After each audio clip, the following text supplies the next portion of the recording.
Sapatapaan itulah nama kampung wisata berbasis seni budaya Sunda. Sapatapaan sendiri akronim dari Saung Paragita Fakur Kabudayaan.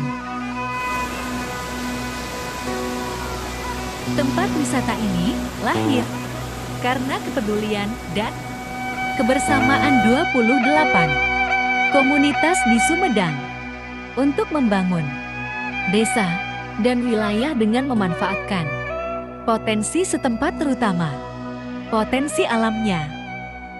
Sapatapaan merupakan tempat berinteraksinya seniman dan budayawan yang peduli terhadap Sumedang melalui pengembangan seni, budaya, tradisi, dan lingkungan. Sapatapaan ini merupakan sebuah destinasi wisata yang syarat dengan makna filosofis.